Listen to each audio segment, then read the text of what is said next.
My name is Irma Alleman, but I went by my business name, Irma Jean. And I was a cosmetologist, licensed cosmetologist. I did everything, facials and manicures, pedicures, artificial nails, things like that. I met Margaret at Lulu Burris in Mandeville. She started coming to me there. And that's how we got to know each other. So we was alone all the time, Margaret and I, so we talked a lot. Another worker on the next table, she says, Jean, you sound like you're a therapist or something. You think you're a psychiatrist? Telling Margaret all that stuff? I said, let me tell you something. I'm telling Margaret the truth, and it's none of your business.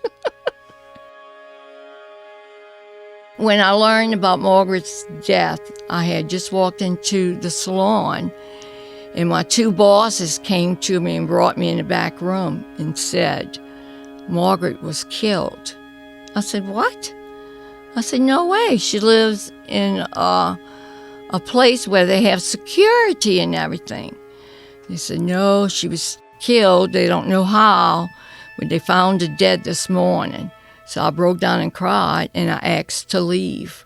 I couldn't continue working. I was just crying terribly. And I went home, and I just had a bad day. And what were you thinking at that point? Her husband killed her. That's what I thought. It was day 2 of the investigation, and detectives had not made an arrest.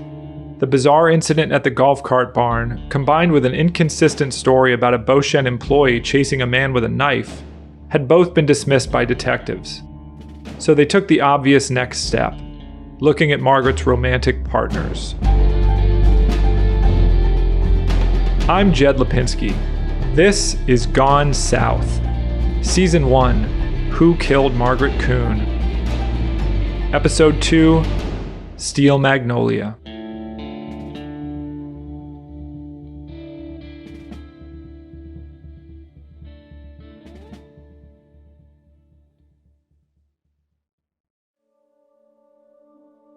At the time of her death, Margaret had recently separated from her second husband, Bernard Smith, and she was seeing a new guy named Jay Fagan, who was also recently separated. In letters to friends, she reflected on her tumultuous last few months. I'm going to hold this up to you. This is the letter. She had her own little purple paper, and she had her own little initials on her little letterhead. That's Claire Urson again, Margaret's former aerobics instructor. I want to cry when I think about this. I want to cry. I'm going to cry when I read this. Okay. Dear Claire, I haven't seen you in such a long time. So much has happened to me in this last year. I'm sure Teresa told you that Bernard and I are separated. His idea, not mine. That was in June and made for a horrible summer. I really hated the idea of separating for the second time in my life, and plus did not think it would be much fun to be 41 and single. I did also start to do therapy, which I am still doing. In the meantime, I have met a man who is a periodontist, and he is 37 years old. He has treated me with such consideration that I wonder why I stayed married for 7 years, ! Well, anyway, do have a Merry Christmas and a happy 1987, and do let me hear from you and what you are doing these days.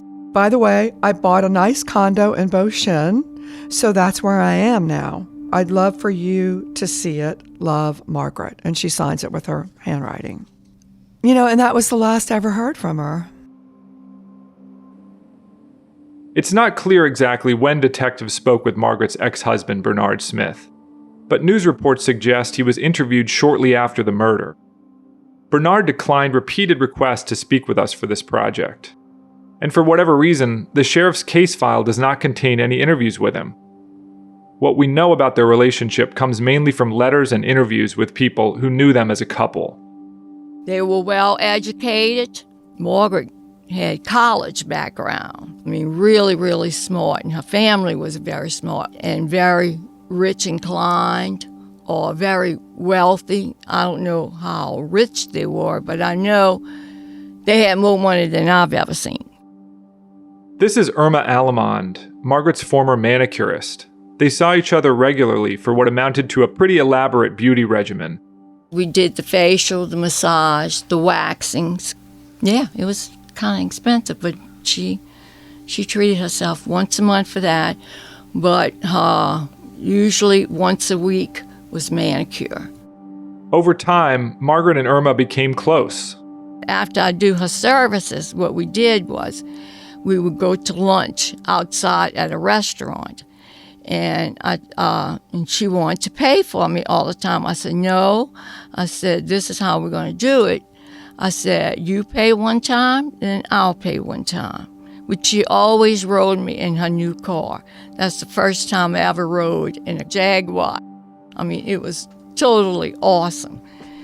And the smell was just like a brand new car. It was just magnificently, the real wood, the real leather. I mean, it was just awesome. What were some of the things that Margaret would confide in you?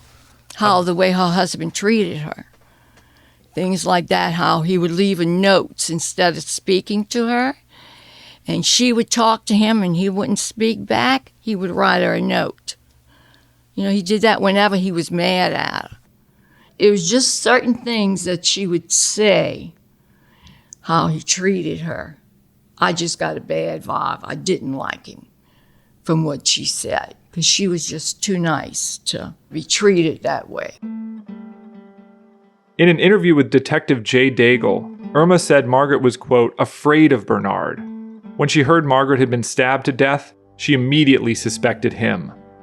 And I told them that I thought, and this is my belief at first, that Margaret Coon's husband killed her because he was so mean to her, the things that he did. He gave her the silent treatment, and he wouldn't talk to her for weeks, and he would write her notes and demand money. Irma dreamt that the murder weapon, which she described as a, quote, long Japan-style knife with an ivory handle, was stashed in Bernard's garage, wrapped in a white towel. She even consulted a psychic about the case, who told her that, while they weren't certain who killed Margaret, quote, the killer will be found. Margaret and Bernard had met at a Bar Association conference in Biloxi, Mississippi, 2 years after Margaret graduated from LSU Law School. They formed a private practice and moved into a beautiful house on the shore of Lake Pontchartrain. One friend described them as St. Tammany's power couple. But by 1986, the year before her death, the relationship had deteriorated. According to detectives' interviews with close friends and her former psychologist, Margaret described Bernard as mentally and verbally abusive. Bernard berated her about her spending habits and told her she, quote, was not capable of love. In a letter written 6 months before she died, Margaret writes of how she dreads seeing Bernard, of how vindictive he could be. In the spring of 1986, Bernard abruptly left St. Tammany to stay with his sister in California and told Margaret he wanted a divorce. He had decided to go to medical school and planned to enroll at the University of Lafayette that fall. Margaret was devastated. Her psychologist said she was, quote, desperate to have a man in her life and even seemed suicidal. But her state of mind improved that fall. By then, she'd moved to the condo in Beauchene and was dating Jay Fagan, a handsome younger man. She seemed happy to be rid of Bernard. So when Bernard had a change of heart and suggested they patch things up, Margaret told him no. She'd already moved on. Friends said Bernard did not take it well. One of them told detectives, quote, he got real out of whack in terms of being tearful. Irma Allemond said Bernard was miserable. He thinks about her all the time. When detectives approached Bernard, he refused to take a lie detector test, but he did provide an alibi. Here's what reporter Drew Broach remembers. Well, a couple of detectives went to Lafayette, Louisiana, to interview him and ask him about Margaret. You know, they asked him, where were you the night she was killed? And I remember one of the detectives telling me that he said he was at some sort of cafeteria eating supper that night, and they asked him what he ate. And he told them what he ate that night. They went to the cafeteria and they looked at the cash register receipts. And sure enough, around the time Margaret Coon was killed in Beauchene, a diner ate at that cafeteria in Lafayette and ate the exact same thing that Bernard Smith had told them. In fact, according to an article in the Baton Rouge Advocate, the cafeteria manager remembered Bernard and what he ate for dinner that night. An investigator for the DA's office would later say that Bernard also provided a gas station receipt, further supporting his alibi. The sheriff's office seems satisfied with the story.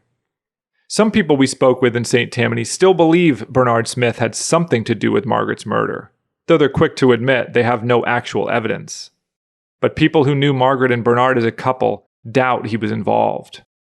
The most likely person to kill you is your spouse, but I cannot imagine Bernard in that kind of situation. That's Lorraine Mull, Margaret's friend from the previous episode. When Margaret got murdered, he was really upset. I saw him a couple of days afterwards, and he could barely walk. I think he had on the same shirt for 2 days, which was really not like him. And he was really upset. I think the fact that they got divorced didn't mean that they didn't really still care about each other. When Bernard didn't pan out, detectives turned their attention to Jay Fagan, the periodontist. Here, too, they found a complicated backstory. Fagan had recently separated from his wife, Brenda. Though according to interviews that detectives did with Margaret's friends, Brenda still came around Fagan's house, often unannounced, causing Margaret to hide or wait in the car. Margaret told one friend that Brenda sometimes crawled through the window of Jay's house to see if he had been with other women. Margaret and Jay argued over his refusal to divorce his wife. The stress plunged Margaret into what one friend called crying attacks and spells. But a few days later, she'd be glowing again, talking about how great he was. Irma Alamond remembers Margaret's excitement on Valentine's Day, just a few days before she was killed. She was excited. She said, I bought him a really expensive shirt and a bottle of wine, very expensive wine also. I said, well, I think you're spending a lot of money. She said, well, he's very special. I want to make this, really good. She says, not everybody knows about our relationship, just my close friends. And she said, oh, Irma, he is just so handsome. She was really falling in love with this guy. Fagan was at Margaret's condo the night before the murder. As he later told detectives, they had sat on the floor, lit a fire, and drank martinis while Fagan smoked Merit cigarettes. They'd had sex, and Fagan spent the night. Neighbors remembered seeing his car leave her house early the next morning. That day, Margaret had called Irma to cancel her weekly manicure appointment. She and Fagan were scheduled to visit his parents in Florida for the first time, a sign that their relationship was getting serious. The next morning, she was dead.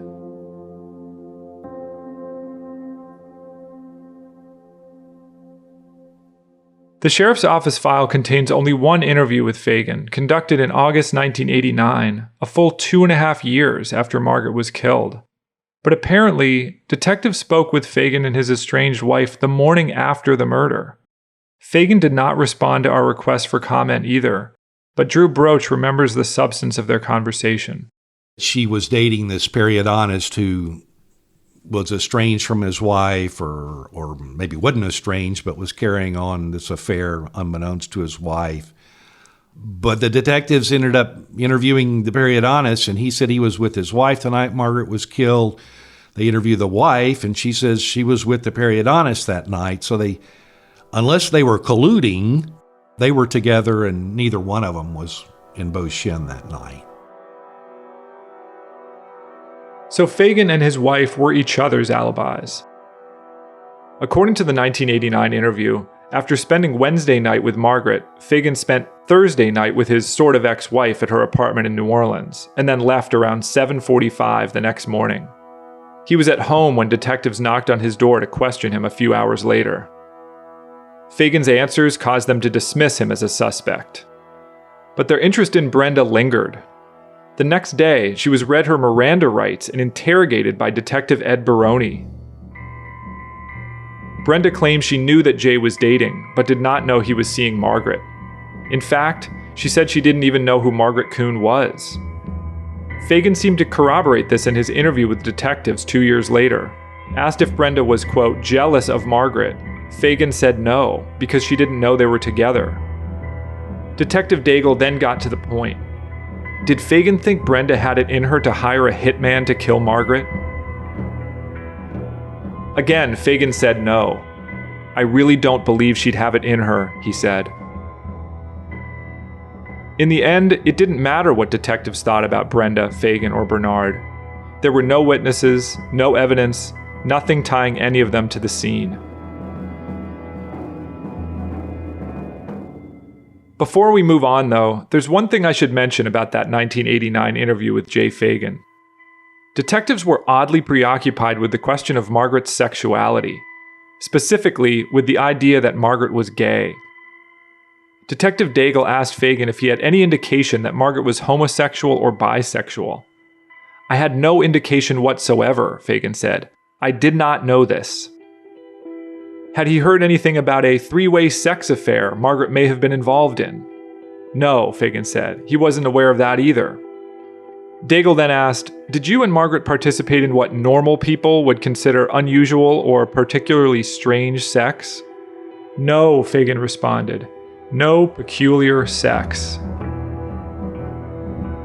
Remember, that interview took place 2.5 years after Margaret was murdered. By then, investigators had learned a lot more about Margaret's personal life. But in the early days of the investigation, they knew almost nothing about her. And since the ex-husband, the boyfriend, and the boyfriend's wife weren't panning out, detectives had to widen their lens. To do that, they'd need to go deeper into Margaret's past.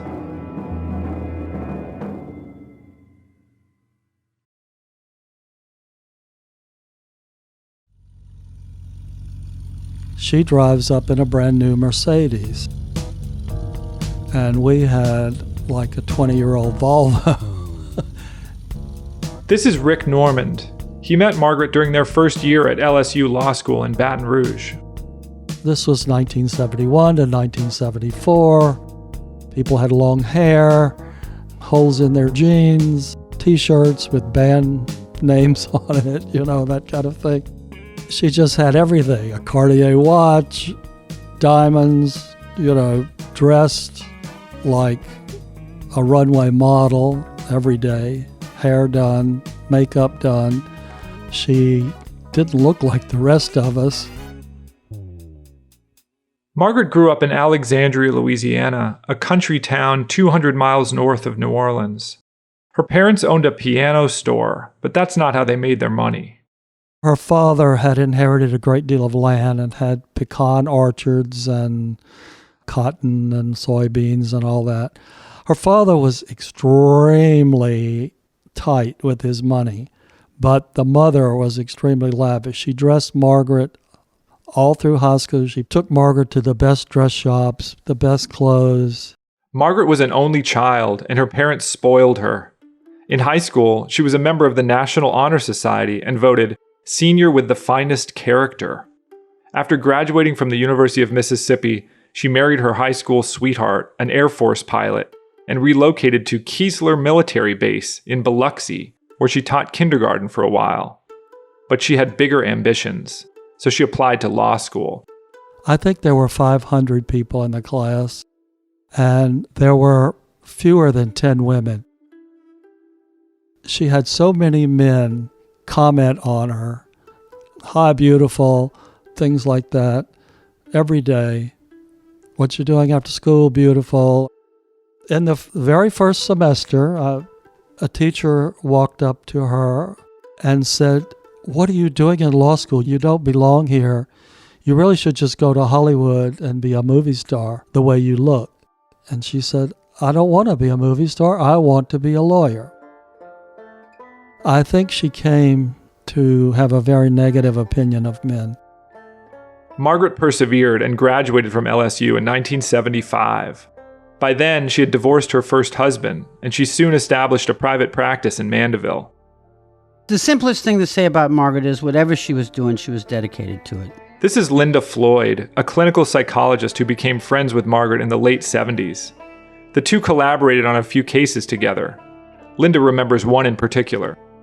It was a pro bono case, and she asked me to see her client and offer an opinion about it. Actually was a case involving an interdiction. An interdiction is when a court is asked to determine if someone is capable of handling their own finances and other personal freedoms. Margaret's client had a very low IQ, and she was about to receive a large sum of money from a personal injury settlement. Her relatives thought she wouldn't be able to manage the money and tried to intervene against her will. The call from Margaret started with, Linda, I have a client who has an IQ of 65. An IQ of 65 is substantial disability. It falls in the category of mild mental retardation. So Margaret said, let's try to protect this woman. My response was, an IQ of 65 is an IQ of 65. I'm not going to get a different number. And she was, as Margaret could be, very persistent and suggested that there were other things to see besides this IQ score. Margaret and Linda devised a different evaluation that involved more than just an IQ test. I ended up going to the woman's house and making an assessment of her capacity to function. And I went there 3 times and questioned her, what do y'all eat? Show me the cupboard. Well, how's the washing machine work? How do you get in touch with the doctor? Where's the drugstore? And Margaret was right. The woman was really quite functional. So she followed through to the state Supreme Court and won. She was determined to have this lady be allowed to live independently. Margaret was building a strong reputation as a lawyer. She was a true advocate for her clients, tough, dedicated, detail-oriented, and effective. But despite her achievements, she continued to face sexism in the courtroom. On one occasion, I was with Margaret. We were in court, and the judge stopped the activity and chastised Margaret for having worn a pantsuit to court. Suggested to her that this was inappropriate attire and that he wasn't sure that he was going to hear the case, given that she was disrespectful. The judge's critique of her outfit didn't sit well with Margaret. She ate him alive. She explained to him that there was no such precedent and that she could dress in whatever way that she deemed appropriate. And he backed down and he heard the case and we won. Margaret's confidence, her sense of style, her compassion and self-reliance, it seems to have come from her mother. In 1977, Elizabeth Coon died abruptly of cancer. In the eulogy that Margaret wrote and delivered, she might as well have been describing herself. Quote, "She had an identity apart from us, encompassing a great deal more than restricted social roles. She was an independent woman who cared about people around her and her own work and herself." In 1980, Margaret joined the St. Tammany District Attorney's Office, becoming its only female prosecutor at the time. Here's Lorraine Mulligan.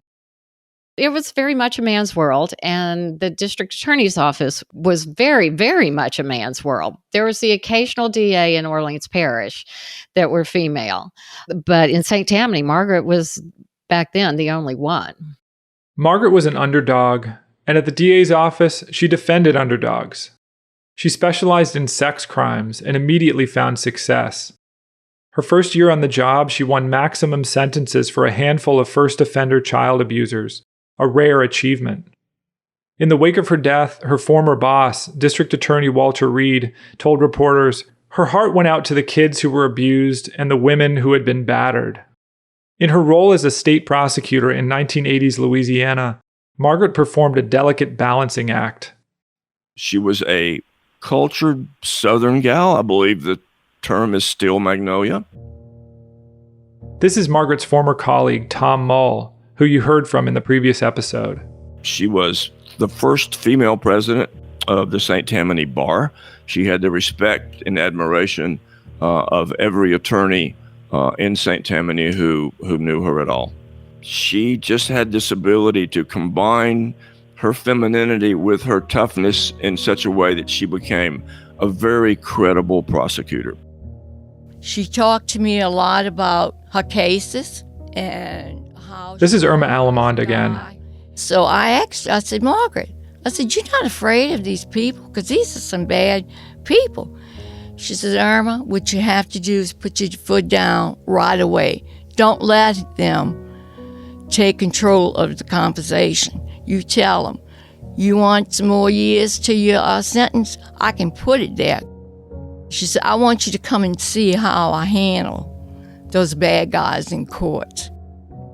But Margaret's toughness in the courtroom came at a cost. I think in terms of the people that she prosecuted, it was almost like adding insult to injury that this beautiful blonde woman was responsible for their jail sentence. It would surprise me that might not have had some sort of head trip on some of the people that she was prosecuting. Once the sheriff's office had ruled out Margaret's husband, boyfriend, and the boyfriend's ex, they began to look at the dozens of men Coon had prosecuted during her nearly 6 years with the DA's office. It was a daunting task. Detectives spent weeks poring over cases that Coon tried, searching for what they called a revenge motive. Many of the men were still locked up. Others seemed to have moved away, but one stood out. His name was Charles Mueller. Mueller was a cop from Slidell, another small town in St. Tammany. He specialized in undercover work and was the sergeant in charge of sexual offenses. But in 1985, he was charged with sexually abusing 4 teenage girls he was pretending to counsel. Margaret had built the case against Mueller and gotten him indicted on 25 counts of rape and molestation. She was preparing to prosecute him at trial. But on May 11, 1986, the first day of jury selection, Mueller disappeared. He was somebody from her past who had an adversarial relationship with her. They're going to look at him. I don't really know how such a small place with such an exterior charm could host so many ghastly scenes. Sexual abuse and pedophile rings. I asked him, I said, why did you let her live? He said she was just too pretty to kill. The FBI gets a call from somebody in Florida saying, I've seen that guy. If you have tips or information that you'd like to share related to the unsolved murder of Margaret Coon or other relevant topics, you can call us at 650-746-GONE or email us at gonesouthpodcast@gmail.com.